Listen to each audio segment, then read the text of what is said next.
Bismillahirrahmanirrahim. Alhamdulillahirabbil alamin. Wassalatu wassalamu asyrafil anbiya'i wal mursalin sayyidina Muhammadin wa ala alihi wa sahbihi ajmain. Assalamualaikum warahmatullahi wabarakatuh.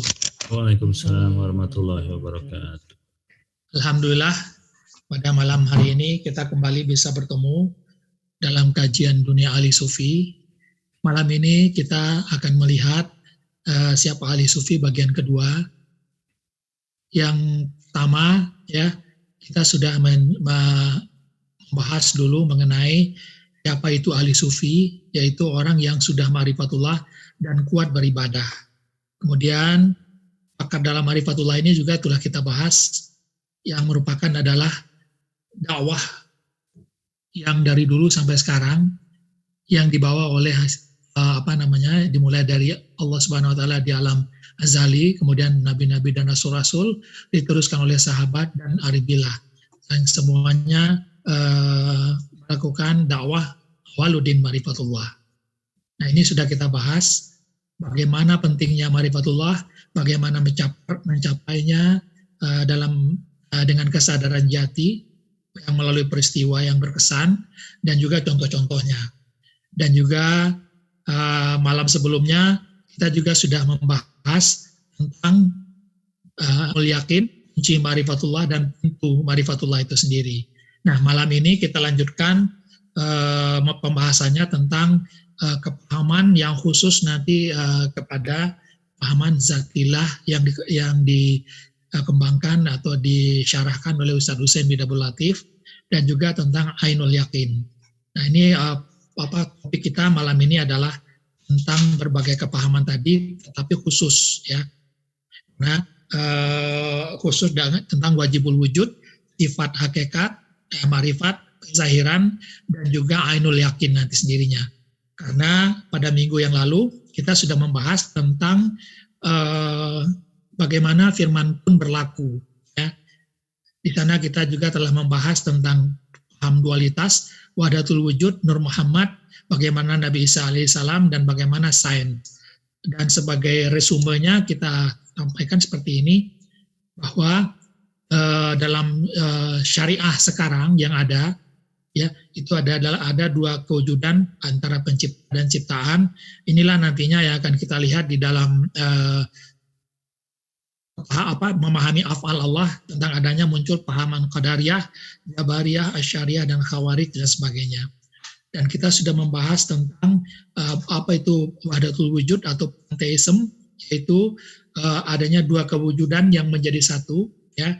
Kemudian Nur Muhammad itu adalah pengembangan lebih lanjut dari wahdatul wujud yang sudah ditentang oleh Khalifah Ali bin Abi Thalib. Nah, wahdatul wujud dan Nur Muhammad ini adalah pahaman yang umum dipakai, ya. Mungkin tidak semua, tapi umum dipakai di dalam tarekat dan jalan wali-wali.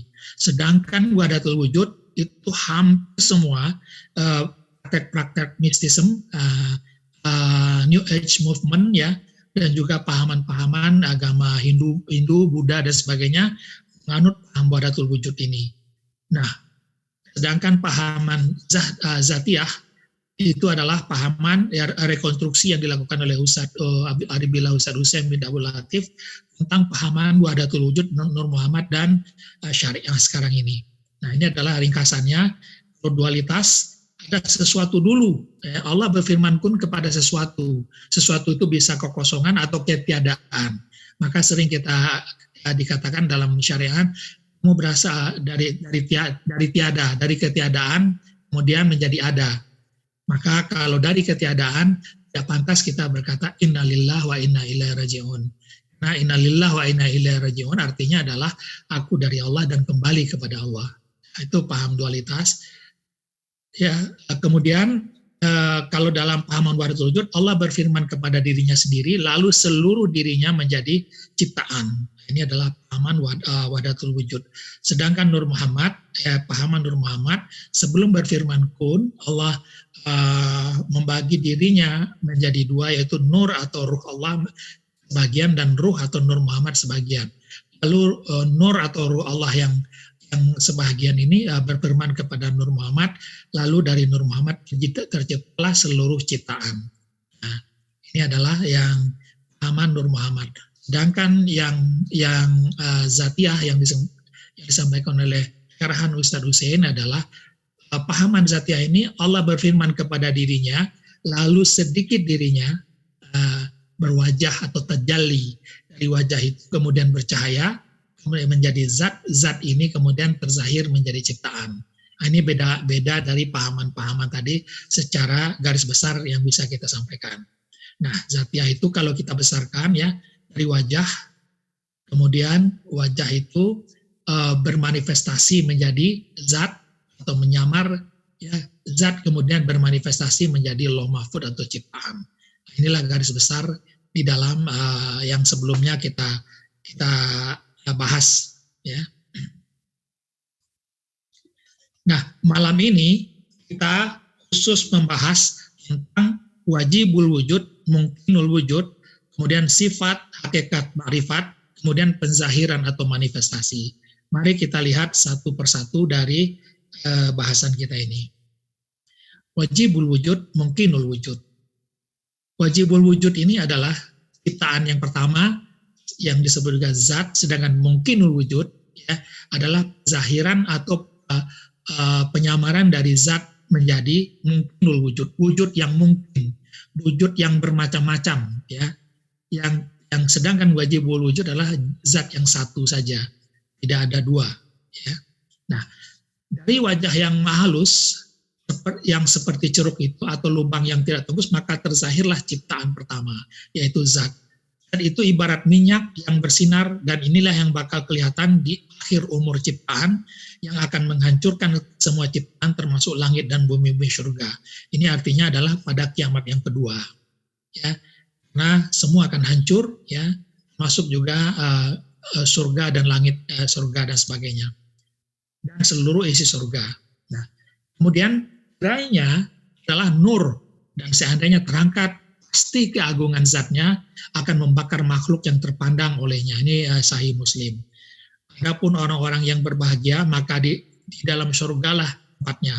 Mereka kekal di dalamnya selagi ada langit dan bumi surga itu. Nah, jadi inilah sebuah pernyataan atau suatu ungkapan di dalam Al-Quran bahwa surga pun nanti akan hancur. Ya, langit surga dan langit surga itu akan hancur juga nantinya, yang disebut dengan kiamat kedua. Kecuali apa yang dikehendaki oleh Tuhanmu sebagai pemberi nikmat yang tidak putus-putusnya.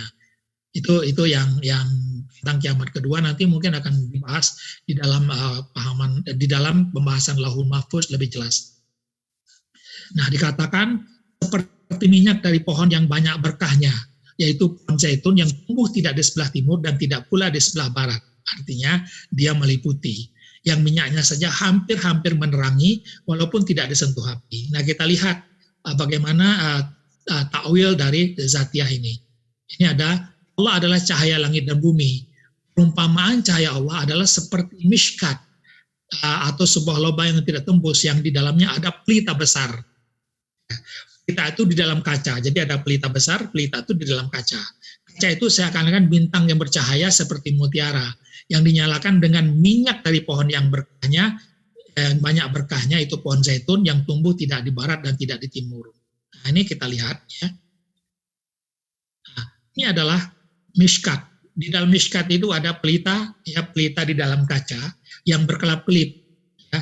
Dan yang dibahan bakari oleh minyak atau minyak yang berasal dari minyak zaitun. Ini adalah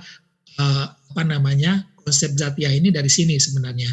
Ya, nah bagaimana pohon zaitun ini disebut juga dengan wajah, ya, atau mahalus menzahirkan zat itu minyak zaitun tadi, dan yang berkelap-kelip itu adalah pelita atau Lauh Mahfuz. Nah, ini adalah takwil dari Allah adalah cahaya langit dan bumi yang berbeda dengan takwil sebelumnya yang dikatakan bahwa ceruk itu adalah di dalam dada kita. Nah, ini ya yang sangat berbeda ya. Nah, orang yang tidak tahu melihat hanya kelap-kelip saja ya, melihat Lauh Mahfuz atau melihat ciptaan saja. Tapi orang yang sudah ma'rifat sudah mengenal Allah, tahu bahwa pelik itu berasal dari zat itu berasal dari maha halus. Sedangkan maha halus itu adalah sedikit dari diri Allah Subhanahu wa taala. Ini yang kita pahami, ya. Nah, dari zat yang itu terjadilah segala ciptaan. Jadi oleh sebab itu zat adalah wajibul wujud, yang wajib kepada semua ciptaan termasuk ruang dan waktu, yang disebut juga mungkinul wujud. Jadi ruang dan waktu dan semua ciptaan adalah mungkinul wujud seperti saya sebutkan tadi. Jadi zat itu adalah unsur yang wajib kepada semua ciptaan. Sedangkan kepahaman saya dulu dan juga mungkin banyak teman-teman yang memahami bahwa wajibul wujud itu adalah Allah sendiri. Itu bedanya. Kalau dulu saya berpahaman wajibul wujud itu zat Allah sendiri atau Allah sendiri. Sehingga orang mengatakan kalau Allah tidak ada maka tidak ada ciptaan. Nah, itu adalah hampir mirip dengan wahdatul wujud tadi. Ya. Sedangkan sekarang kita paham bahwa zat itu adalah ciptaan pertama yang akan menzahirkan berbagai ciptaan berikutnya sesuai dengan sifat-sifat yang diberikan kepadanya. Tanpa sifat maka zat akan tetap sebagai zat saja. Ya. Lumpur diberi dengan sifat gelas ataupun awan ataupun mangkok, maka lumpur itu akan tetap menjadi lumpur saja, tidak ada bentuk dan tidak ada rupanya. Jadi dikatakan bahwa zat itu adalah unsur yang wajib kepada semua ciptaan. Profesor Ramadan Al-Buti berkata telah nyata dan telah yakin dengan bukti yang yakin yang tidak mengandungi keraguan lagi bahwa kewujudan segala yang mungkin itu bersandar kepada zat yang wajib wujudnya atau wajibul wujud. Segala hakikat di alam semesta yang kita lihat dan kita saksikan, semuanya adalah limpahan daripada satu hakikat teragung, yaitu hakikat Zatul Azza wa Jalla. Ini bermakna zat adalah awal dan akhir ciptaan. Dan nanti akan kita bahas dalam Ainul Yakin tentang awal dan akhir. Ya. Sehubungan dengan itu juga Rasulullah bersabda, Engkaulah zat yang mendahulukan dan zat yang mengakhirkan. Maka jelaslah bahwa zat itu terzahir dari yang maha halus dan ciptaan terzahir daripada zat. Oleh sebab itu, sifat adalah ciptaan, hakikat dari ciptaan adalah zat, sedangkan ma'rifat dari ciptaan, wajibul wujud dan mungkinul wujud adalah yang maha halus. Nanti akan kita gambarkan di dalam sebuah bagan gambar tentang hubungan antara sifat, hakikat dan ma'rifat ini. Maka setiap penzahirannya adalah manifestasinya dan menjadi sifat-sifat tertentu. Hakikat membuka kesempatan bagaimana saling untuk mencapai mengenal Allah atau ma'rifatullah. Dengan mengenal hakikat, maka selangkah saja langkah kita untuk mengenal ma'rifat. Ya, selama ini kita untuk mengenal Allah sulitnya minta ampun, ya, harus berbagai jalan. Kalau sekarang nanti dengan mengenal sifat hakikat dan ma'rifat, maka kita begitu kenal ma'rifat maka kita akan kenal. Begitu kita kenal hakikat maka dengan selangkah saja kita akan kenal kepada ma'rifat. Maksudnya itu. Maka dikatakan bahwa Allah berfirman kun, maka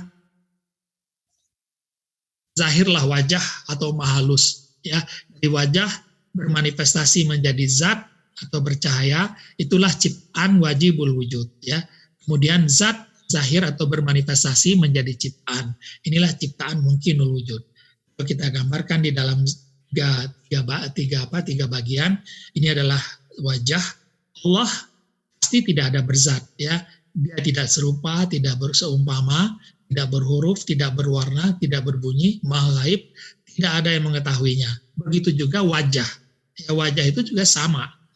Tetapi ada tajalli Allah saja di situ yang nantinya akan bermanifestasi menjadi zat dan ciptaan. Nah, bagaimana dia? Wajah kemudian bercahaya menjadi zat. Ya. Jadi zat itu ya dia berzat, ya.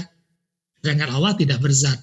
Kemudian zat itu sendiri adalah cahaya yang bisa membakar siapa yang terpandang kepadanya. Zat kemudian sembunyi di dalam ciptaan, ya. Maka ciptaan itu disebut juga berzat, ada berupa, berumpama, berhuruf, berwarna, berbunyi, dan terlihat. Ya, bisa terlihat atau bisa juga tidak. Ya.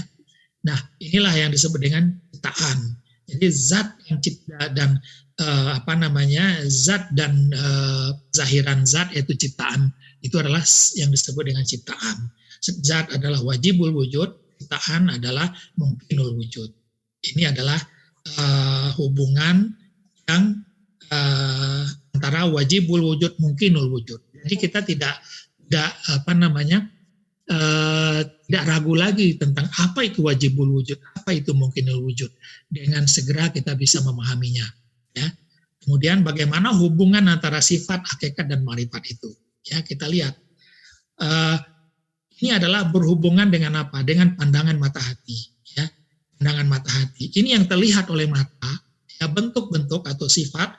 Ada sendal jepit, ada meja dan sebagainya nanti ya, ada rumah dari kayu dan sebagainya. Ya. Nah, kalau kita tidak kenal asal pertama dari asal kedua dari sendal jepit dan meja ini, maka kita tidak tahu asal pertamanya dari mana. Ya, apakah sendal ini? Kalau kita tahu bahwa sendal ini sebenarnya 100% getah, itu sumber keduanya.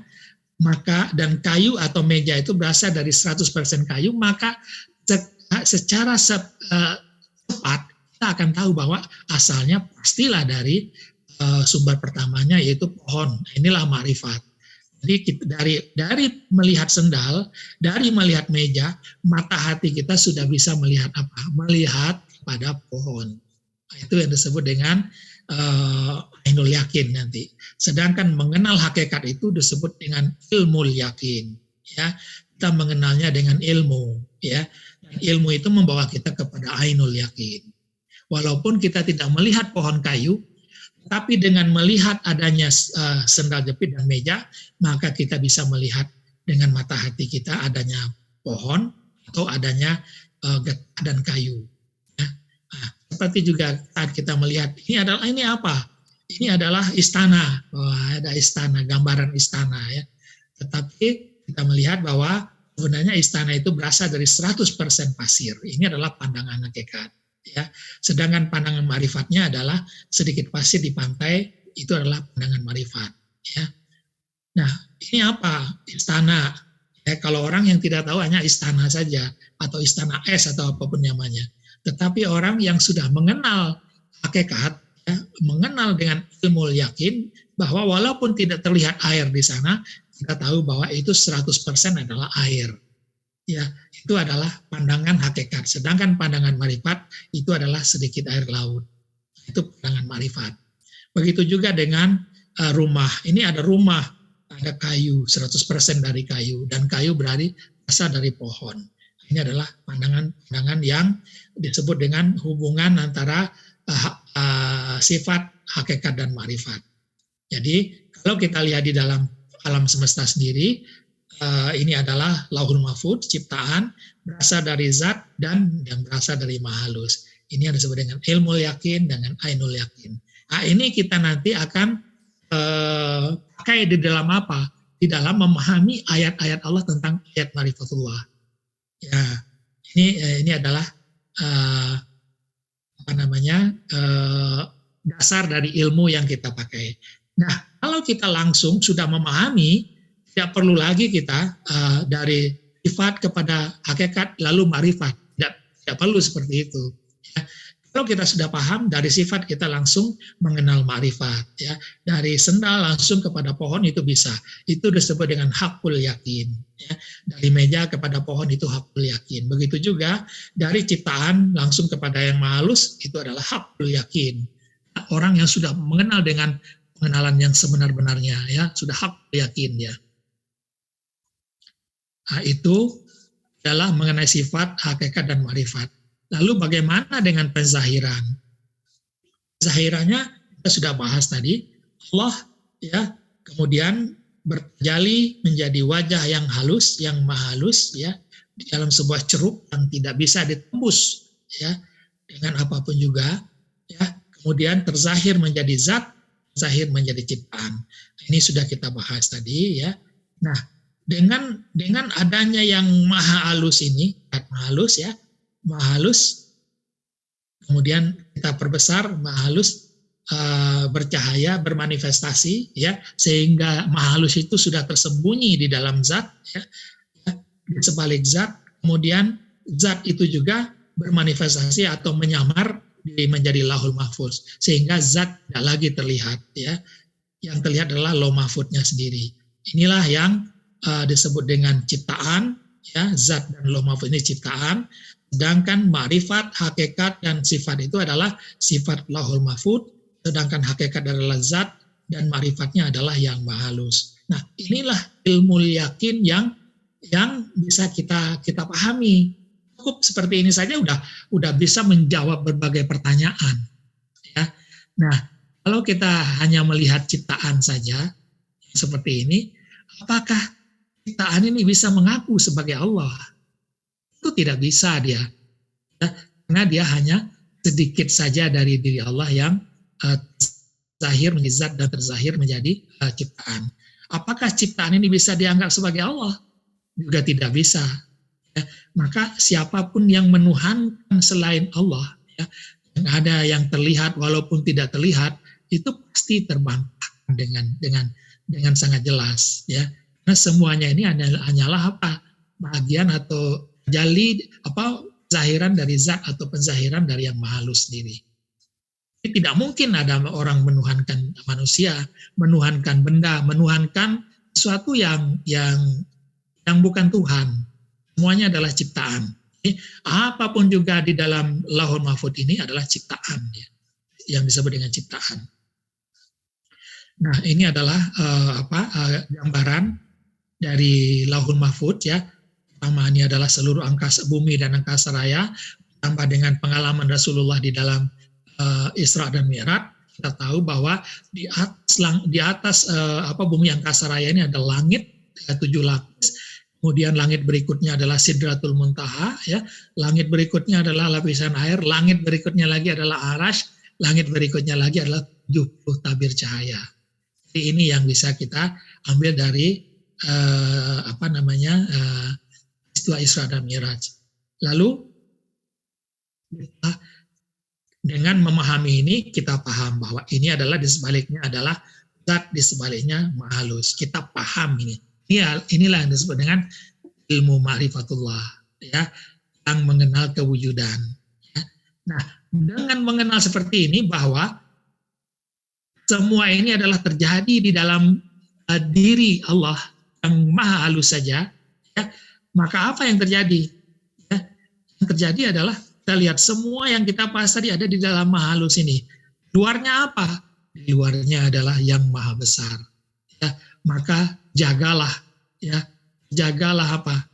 Esaannya terjaga, kewujudannya terjaga, kebesarannya terjaga, agungannya terjaga, kemuliaannya terjaga, kesuciannya terjaga, kehormatannya terjaga. Karena ketika kita mau keluar dari yang maha halus ini, itu ceruknya tidak bisa ditembus, ya.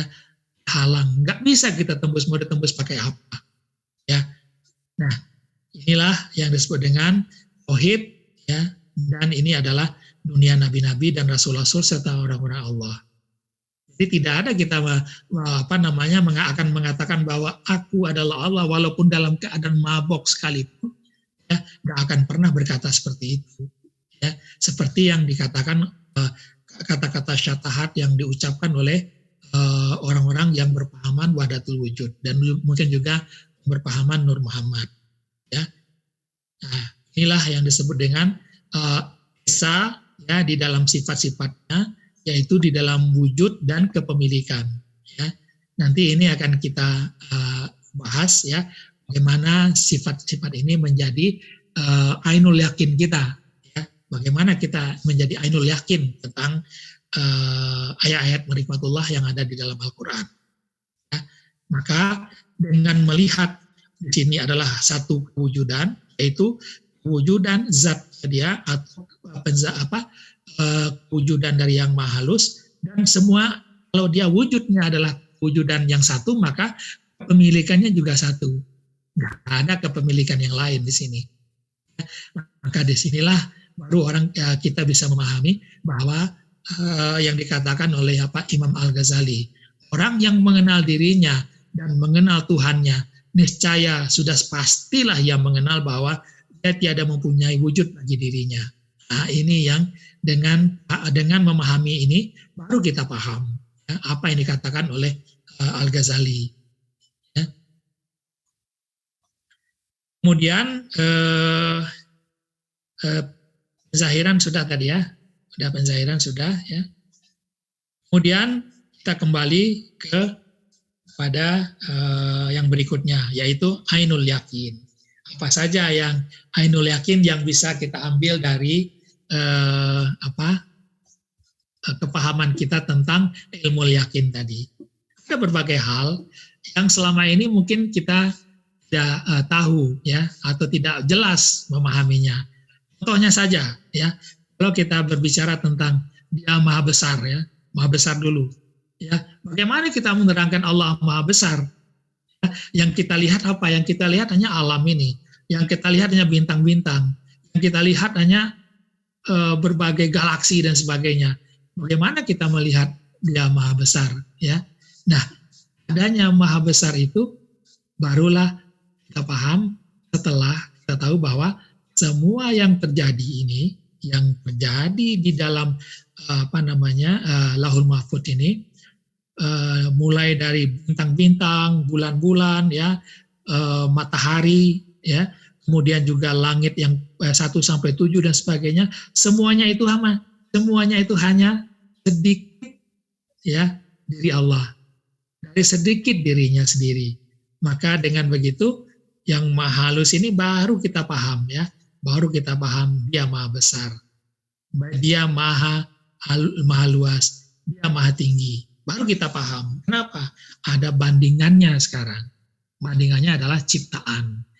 Ya, semua bintang-bintang atau langit ataupun ada cakrawala ataupun ada galaksi-galaksi itu, kalau disatukan, dikecilkan menjadi satu, itu hanya menjadi sangat halus ya dibandingkan dengan Allah. Maka baru kita paham Dia Maha Besar, tidak terbatas besarnya. Dia Maha Luas, tidak terbatas luasnya. Dia Maha Tinggi, tidak terbatas tingginya. Disinilah nanti kita, begitu kita sholat, ya kita sholat Allahu Akbar, kita sudah tahu bahwa benar Allah itu Maha Besar. Seakan-akan dalam takbiratul ihram itu kita ditanya oleh Allah, bukankah aku Maha Besar? Maka kita jawab, Allahu Akbar, bala ya Allah, benar ya Allah, Engkau Maha Besar. Baru kita paham di situ. Ya. Baru sholat kita menjadi sholat yang berarti nanti. Ya. Kemudian itu Maha Besar, Maha Luas, Maha Tinggi. Ya. Kemudian bagaimana kita ingin mengetahui bahwa Dia yang zahir dan Dia yang batin, Dia yang awal, Dia yang akhir. Ini juga sulit. Ya, selama ini ya kita mungkin sering membaca Allah yang zahir, Allah wal zahir wal batin wal awal wal akhiru, ya. Sering kita membaca, atau mungkin sering orang mewiridkannya ya. Diwiridkan hal-hal seperti itu. Tetapi hanya bacaan saja, tapi tidak ada kepahaman kita tentang itu. Lalu bagaimana kita dengan ilmu yakin tadi bisa memahami tentang yang zahir dan batin, awal dan akhir ini dengan ainul yakin, ya. Seperti kita juga bisa paham atau melihat neraka yang menjulang tinggi dengan ainul yakin itu berdasarkan ilmu yakin kita. Ya. Nah, bagaimana Dia yang zahir dan bagaimana Dia yang batin? Ini mari kita lihat. Akulah yang zahir dan yang batin. Dia yang batin maksudnya adalah hakikat atau ma'rifat dari ciptaan. Dia yang zahir maksudnya adalah yang batin terkeluar atau bermanifestasi menjadi zahir. Ya, yang batin bermanifestasi menjadi zahir. Pandangan hakikat. Apabila kita berpandangan hakikat, maka kita tahu bahwa sifat atau ciptaan mungkinul wujud zahir daripada zat atau ciptaan wajibul wujud. Dengan terzahirnya ciptaan mungkinul wujud, maka tersembunyilah zat atau wajibul wujud menjadi batin ciptaan atau mungkinul wujud. Ya, mari kita lihat. Ini sudah kita lihat tadi. Ini adalah istana zahir, ya. Kemudian batinnya apa? Air. Air itu adalah batinnya. Ya. yang disebut juga dengan tadinya adalah hakikat. Hakikatnya adalah air ya, dan disebut juga batin karena tidak terlihat oleh mata kita, tapi mata hati kita dengan ilmu yakin bisa melihatnya. Ini adalah pandangan hakikat. Sedangkan pandangan ma'rifat ya, ini pandangan hakikat tadi ya, kemanapun kita memandang ya, kita terpandang ya, ada zahir, ada batin. Ini yang disebut dengan zahir dan batin. Ya, kalau pandangan ma'rifat lain ya, pandangan ma'rifat itu apabila kita berpandangan ma'rifat maka kita tahu bahwa sifat dan zat adalah ciptaan, yaitu mungkinul dan wajibul wujud yang terzahir daripada yang halus. Dengan terzahirnya ciptaan, wajibul wujud dan mungkinul wujud, maka tersembunyilah yang maha halus menjadi batin ciptaan. Contoh adalah sebagai berikut ya. Ini adalah zahir, kemudian air yang menjadi hakikatnya juga disebut dengan zahir karena dia penzahiran dari yang maha halus ya, atau penzahiran dari air. Maka lautan itu disebut juga dengan pandangan ma'rifat ya. Jadi pandangan kita sudah kepada lautan saja, atau ya lautan, itu pandangan ma'rifat ya. Pandangan ma'rifat ya, ciptaan adalah zahir, zat adalah zahir, batin adalah zahir. Beda dengan pandangan ma'rifat tadi, ciptaan adalah zahir, zat adalah batin. Itu bedanya pandangan ma'rifat dengan pandangan hakikat ya. Kemudian akulah yang awal, aku yang akhir. Nah, ini yang berikutnya. Jelaslah bahwa sebelum ada ciptaan, wajibul wujud dan mungkinul wujud, sudah ada yang maha halus. Kalau ciptaan itu binasa, maka yang tinggal kembali hanyalah yang maha halus ya. Nah, pandangan hakikat ya, kembali kita masuk kepada pandangan hakikat. Paslah sebelum ada ciptaan mungkinul wujud, sudah ada zat wajibul wujud. Kalau ciptaan mungkinul wujud itu binasa, maka yang tinggal kembali hanyalah zat wajibul wujud ya. Mari kita lihat, yang ini adalah pandangan hakikat. Yang pertama terzahir adalah zat, kemudian terzahir mungkinul wujud atau ciptaan. Dialah, zat ini adalah awal dari ciptaan, kemudian musnah atau ya musnah kembali menjadi zat. Ini adalah pandangan hakikat. Jadi pandangan hakikat juga yang awal adalah zat, yang akhir adalah zat. Ya, saat ciptaan mungkinul wujud musnah semua atau hancur semua, yang tersisa adalah zat. Itu adalah pandangan hakikat. Ya, zat atau ciptaan adalah zahir, batin adalah zat. Jadi kemanapun kita memandang, dalam pandangan hakikat yang terpandang oleh kita adalah zat saja. Di balik rumah, di balik tembok, di balik dinding ya, di balik apa saja, di balik anak kita, semuanya ada zat. Ya. Nah, itu pandangan hakikat. Sedangkan pandangan ma'rifat ya, jelaslah sebelum ada ciptaan, wajibul wujud dan mungkin wujud, sudah ada yang maha halus terlebih dahulu. Kalau ciptaan itu binasa, maka yang tinggal kembali hanyalah yang maha halus. Itu ya. Nah, mari kita lihat gambarannya. Maha halus adalah awal adanya ciptaan, ya, yaitu zat sebagai wajibul wujud, dari zat menjadi ciptaan. Kemudian dari kalau ciptaan hancur menjadi zat, zat pun musnah menjadi yang maha halus. Maka yang awal adalah maha halus, yang akhir juga adalah maha halus. Nah, itu apa namanya? Gambaran dari pandangan hakikat dan ma'rifat tadi. Jadi kita satukan, yang awal adalah maha halus, yang akhir adalah yang maha halus, yang batin adalah yang maha halus, yang zahir adalah zat, yang zahir adalah ciptaan. Nah, ini disebut dengan pandangan hakikat dan pandangan ma'rifat. Ya. Nah, dia tidak memiliki permulaan, dia juga tidak akan pernah berakhir. Tetapi untuk segala ciptaan, dia berikan permulaan. Dan ciptaan itu juga akan dia berikan akhir. Maka yang awal dan akhir adalah yang maha halus, yang sebagian dari Allah. Begitulah baru kita bisa mengatakan, Inna lillah wa inna ilaihi raji'un. Aku dari Allah, ya, dan kepadanya lah kita akan kembali. Jadi ya, jelas ya, innalillahi wa inna ilaihi raji'un itu jelas, tidak menjadi ragu-ragu lagi kita mengatakan innalillahi wa inna ilaihi raji'un itu. Ya. Nah, tadi sudah maha luas, sudah yang zahir dan batin sudah, pandangan hakikat dan ma'rifat. Ya. Nah, ini nafi isbat ya.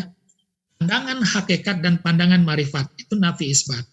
Pandangan hakikat ialah seolah-olah melihat zat di sebalik ke semua ciptaan termasuk ruang dan masa. Artinya, apabila kita memandang sifat dengan pandangan hakikat, maka yang terpandang oleh mata kita adalah zat. Sedangkan pandangan ma'rifat, kita terpandang yang maha halus. Ya. Nah, mengenai zatnya ini diketahui dengan akal pikiran dan melihat zatnya dengan mata hati. Itu yang penting tuh. Ya.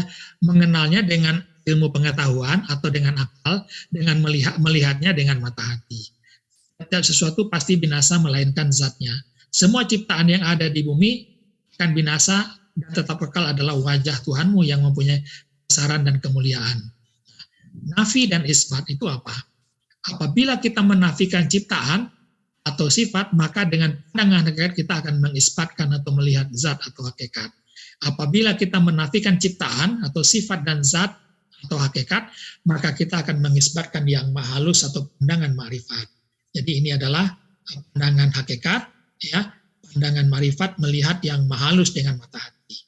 Ya, jadi pandangan ini adalah pandangan sifat, ini adalah pandangan hakikat, ini adalah pandangan ma'rifat atau yang maha halus. Ya, kalau kita gambarkan dengan kita melihat kain, ya, kain itu asalnya adalah benang, benang ini adalah hakikat, ya, kapas, benang berasal dari kapas. Maka pandangan sifat hanya orang melihat kain saja, sedangkan orang yang berpandangan hakikat dia tidak melihat kain, dia melihat benang.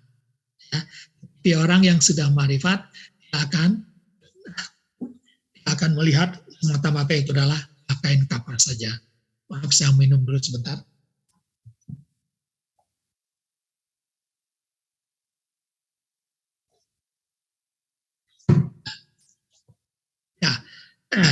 Itu adalah nafi isbat. Kita gambarkan seperti ini ya. Manapun kita memandang itu yang terlihat oleh kita adalah sifat ya. Sedangkan pandangan nafi isbat yang pertama yaitu pandangan hakikat, maka kemanapun kita memandang yang ada zat. Ini adalah pandangan mata hati hakikat ya.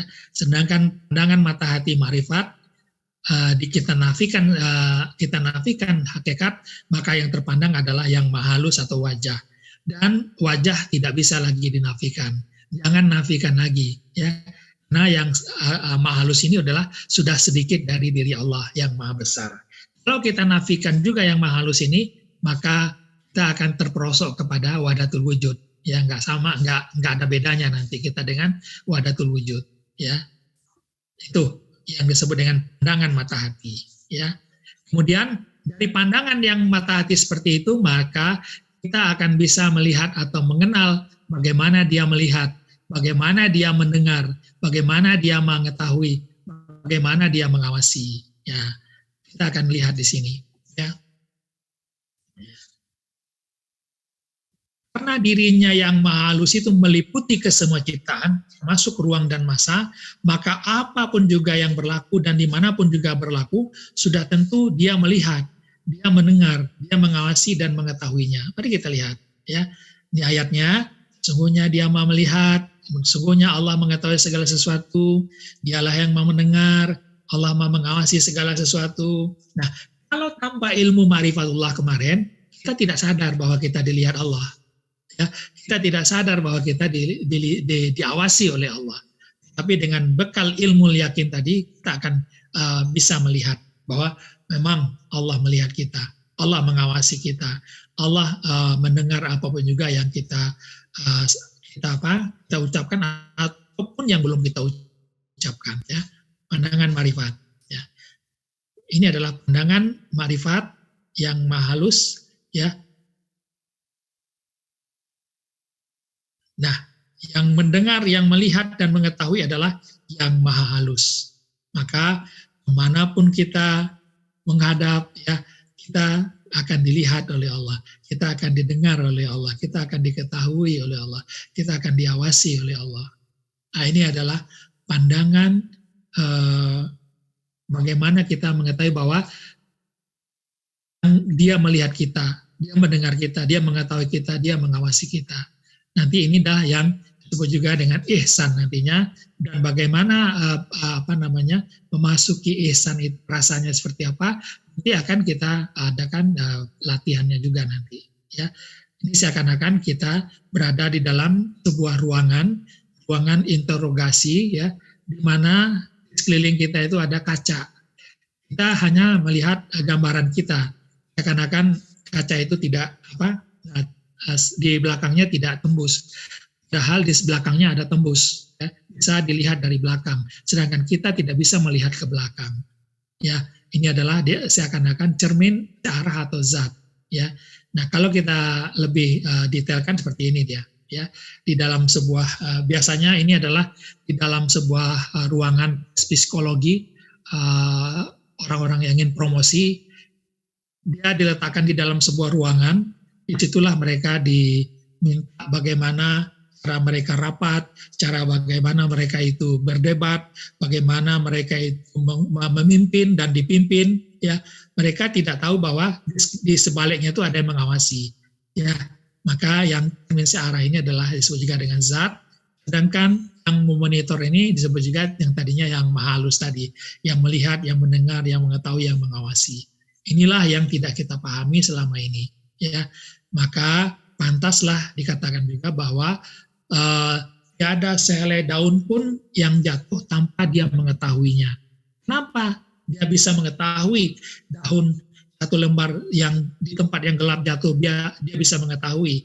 Kenapa? Karena di sebalik daun itu ada zat, dan di sebalik zat itu ada yang maha halus.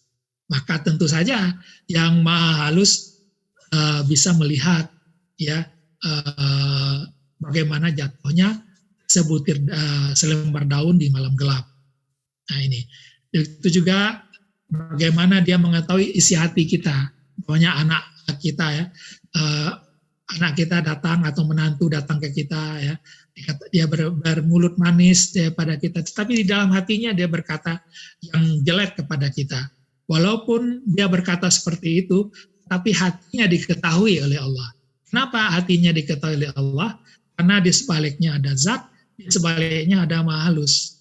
Pasti diketahui oleh yang maha halus, atau pasti diketahui oleh zat. Apapun juga yang dikatakan oleh hatinya yang tidak terucap di lidahnya.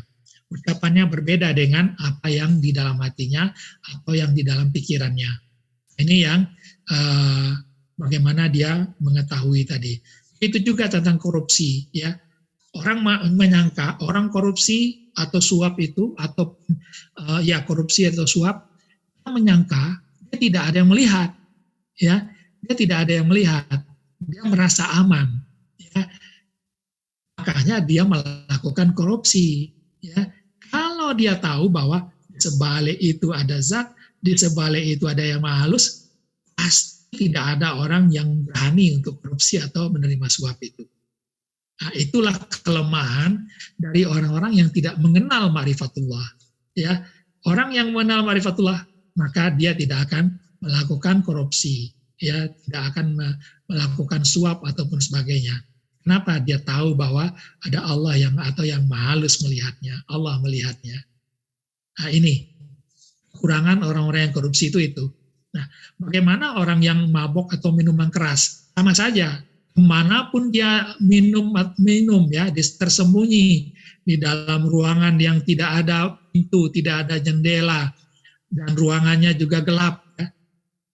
Mereka menyangka tidak ada yang melihat.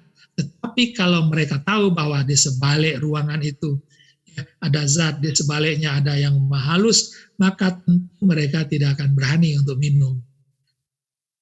Jadi ini gunanya kita memahami Allah melihat, Allah mendengar, Allah mengawasi, ya, itu gunanya supaya kita hindar dari perbuatan-perbuatan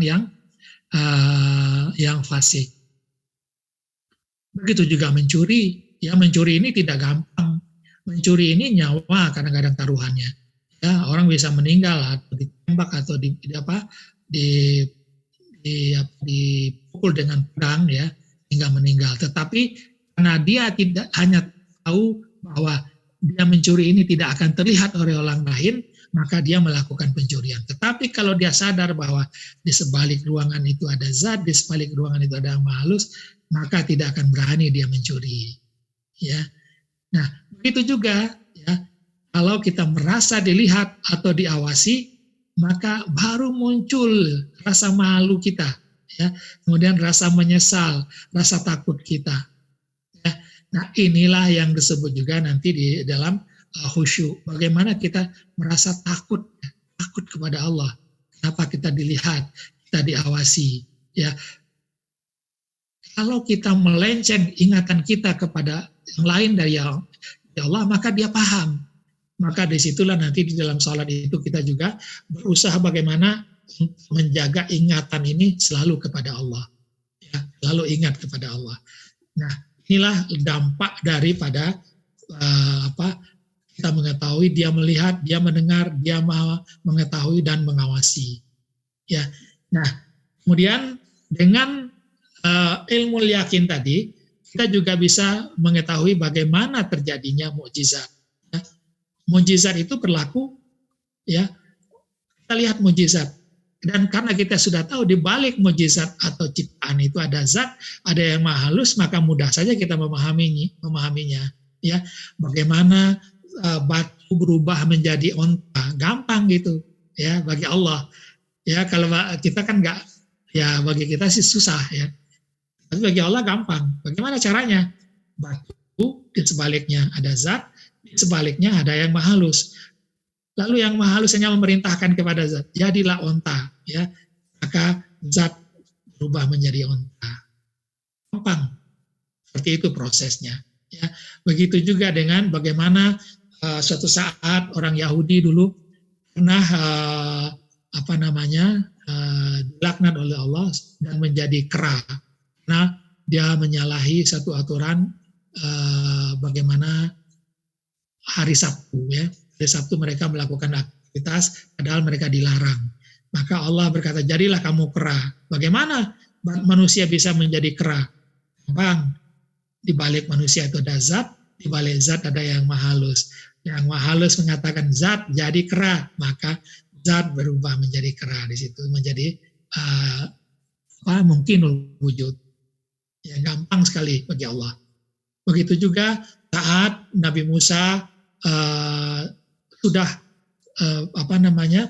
sudah berada di dalam keadaan yang tidak bisa lagi menghindar dari Firaun, karena di belakang Firaun di depannya adalah lautan, Laut Merah. Lalu Musa diperintahkan untuk memungkuk tongkatnya, maka terbelahlah Laut Merah itu, sehingga mereka atau Nabi Musa dengan kaumnya bisa melintasi lautan itu. Kemudian Firaun mengikutinya, lalu Firaun tenggelam di dalam lautan itu. Nah, bagaimana terjadinya? Sama juga, ya lautan, di balik lautan itu ada zat, di balik zat ada yang maha halus. Yang maha halus memerintahkan kepada zat, jadilah terbelah, maka terbelahlah lautan itu. Jadi begitulah mukjizat berlaku, ya. Nah, kita sudah melihat tadi mukjizat maha besar, maha melihat, pandang hakikat. Nah, ada berikut ini bagaimana kita mengetahui bahwa dia yang maha halus, dia meliputi segala sesuatu. Ya, ini kita lihat tadi. Ya, kalau es itu adalah berasal dari air, hakikatnya adalah air. Jadi air ini meliputi setiap bagian dari es ini. Tidak ada bagian es ini yang tidak diliputi oleh air. Ya, begitu juga. Air ini juga sebenarnya bagian dari lautan. Boleh dikatakan juga bahwa sedikit lautan itu meliputi semua dari es ini. Nah, es ini berasal dari air yang berasal dari lautan. Nah, seperti itu kita bisa memahami bagaimana dia yang maha halus. Tubuh manusia ini sebenarnya apa? Ya, yang terdiri dari kepala, badan, tangan, dan kaki ini hanya sel-sel saja. Ya, ini dia, terdiri dari 50 triliun sel, ya menurut ilmu pengetahuan. Sel ini terdiri dari apa? Dari atom-atom, ya, dari atom-atom. Atom ini dari apa? Dari zat. Zat ini dari apa? Dari yang maha halus. Jadi kelihatanlah oleh kita bahwa tubuh manusia, alam semesta dan sebagainya ini berada diliputi yang maha halus. Ya. Jadi paham kita sekarang, ya. Ini yang gambaran yang lainnya, bahwa menurut ilmu pengetahuan ini ada tujuh bacaannya apa nih, nggak tahu juga saya ini. Itu adalah begitu banyaknya atom-atom itu, ya, sehingga yang maha halus meliputinya. Nah, baru kita lihat sekarang, ya. Ini ciptaan, ini zat yang maha halus. Maka pastilah yang maha halus ini meliputi segala sesuatu yang ada di dalam Lauhul Mahfuz ini. Maka karena semua ciptaan termasuk ruang dan massa adalah penzahiran daripada zatnya, dan zatnya adalah penzahiran daripada sedikit dirinya yang maha halus, maka Allah berhak berkata bahwa dia maha halus, dia maha meliputi segala sesuatu. Ya. Ini juga bisa kita lihat di gambarannya, ya. Ini adalah gunung es bagi pandangan sifat, kemudian dari pandangan hakikat itu adalah air, dan pandangan marifat inilah lautan. Ya. Lautan menyeliputi semuanya. Ya. Di sedikit yang maha halus dari air laut, ya, yang meliputi gunung es ini, maka lautan bisa berkata, aku yang maha halus, aku maha meliputi gunung es itu. Itu kata lautan, kalau lautan itu berkata. Kita sudah mengetahui yang maha halus. Sekarang bagaimana bersamamu dimanapun kamu berada, dan lebih dekat dari urat lehermu, manapun melihat ada wajahnya. Ini, bagian ini nanti kesannya akan diperdebatkan orang dengan apa? Dia bersemayam di atas aras, dia berada di atas langit. Nah, ini tidak bertemu nih antara dua ini, ya. Tapi dengan ilmu yakin itu kita bisa memahami dua-duanya. Ya, tidak ada pertentangan apa-apa antara keduanya. Mari kita lihat yang pertama. Dia bersamamu dimanapun kamu berada. Berarti dia dekat, lebih dekat dari urat leher kita. Dimanapun melihat ada wajahnya. Mari kita lihat. Ya. Karena kesemua ciptaan termasuk ruang dan massa adalah penzahiran daripada zat, maka Allah berhak berkata bahwa zatnya bersamamu dimanapun kamu berada, lebih dekat dari urat lehermu. Itu pandangan hakikat, ya. Pandangan marifat yang maha halus, yang kemanapun melihat ada wajahnya yang maha halus. Ini kalau kita lihat, ya, lihat diri kita, kemudian zat ada wajahnya. Itu yang maha halus ini meliputi semua, dekat dari urat leher kita. Ini urat leher kita, di dalam urat leher itu apa? Ada atom. Atom itu ada yang lebih dekat lagi, atau maha halus. Ya. Maka nggak ada masalah bagi kita untuk memahami bahwa di balik semua ciptaan ini, ya, itu ada wajah atau yang maha halus. Ya. Jadi di balik diri kita yang lebih dekat dari urat leher kita itu adalah apa? Yang maha halus. Ya, kita bisa memahami itu dengan sangat mudah. Ya. Nah, ini dia. Manapun melihat, kita sudah tidak melihat lagi urat leher kita ataupun jasad kita, semuanya yang terlihat adalah yang maha halus. Ini yang bisa kita pahami dengan ainul yakin. Nah, lalu bagaimana dengan dia bersemayam di atas aras? Mudah juga kita memahaminya. Ya, ayatnya banyak sekali, ya. Bagaimana tumas tawa alal arsh, ar-rahmanu alal arsh istawa, ya. Semuanya itu mengatakan bahwa dia berada di atas arasy, ya, di atas singgasananya. Kemudian arasnya, ketika Allah menciptakan makhluk, menciptakan jenis makhluknya, dia menuliskannya di kitabnya atau Allahul Mahfuz, dan kitab itu bersamanya di atas arasy. Ya. Nah, itu kemudian Abu Hurairah juga mengatakan dia berada di atas arasy. Ya, kemudian juga ketika Allah selesai mencipta, dia berada di atas arasy singgasananya. Ya. Nah, kemudian suatu anak ditanya, di mana Allah? Dia menjawab di atas langit. Ya. Kemudian siapa saya? Kata Rasulullah kepada budak itu. Dia berkata, engkau adalah Rasulullah. Maka merdekakan budak itu. Nah, dia di atas langit ini juga menjadi suatu dalil yang sangat kuat bagi orang-orang yang di syariat untuk mengatakan Allah di atas langit. Ya. Nah, bagi kita sangat mudah memahaminya, ya, bahwa ini ada bumi dan angkasa raya, di sini ada langit 1, 2 dan 1 sampai 7, ya. Kemudian ada arasy. Kalau ini kita kecilkan, ya, kita kecilkan,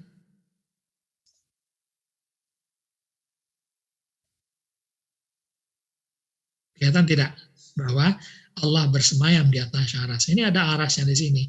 Inilah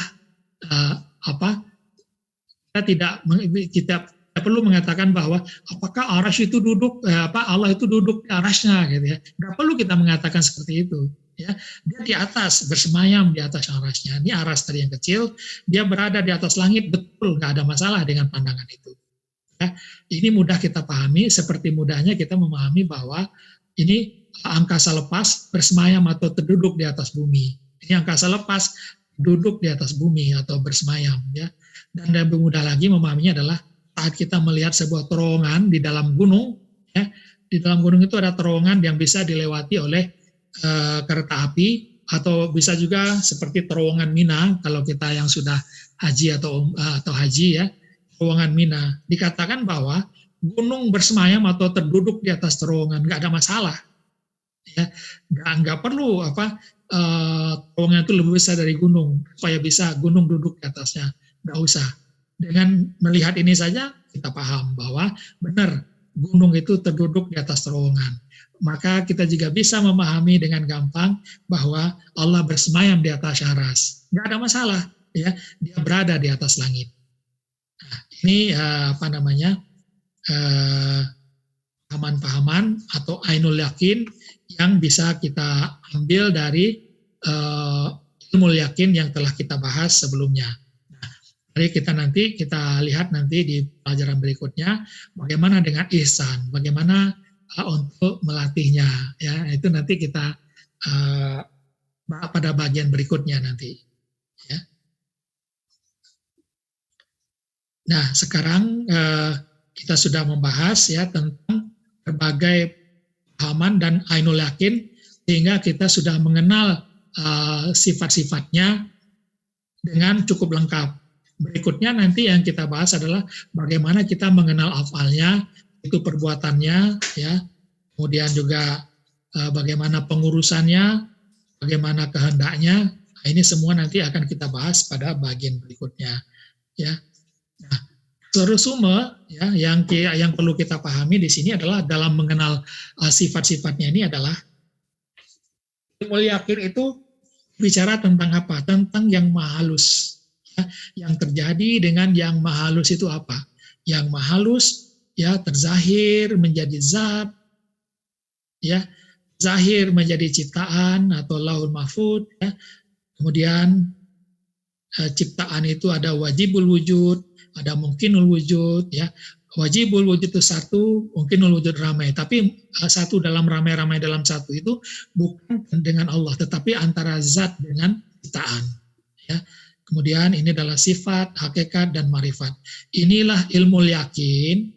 Dengan bekal ini kita sudah bisa memahami apakah ayat-ayat marifatullah di dalam Al-Quran. Ya.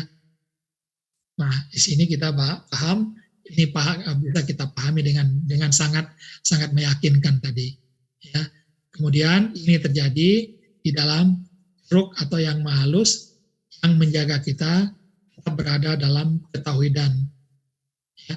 Itulah yang bisa saya sampaikan malam ini, ya, tentang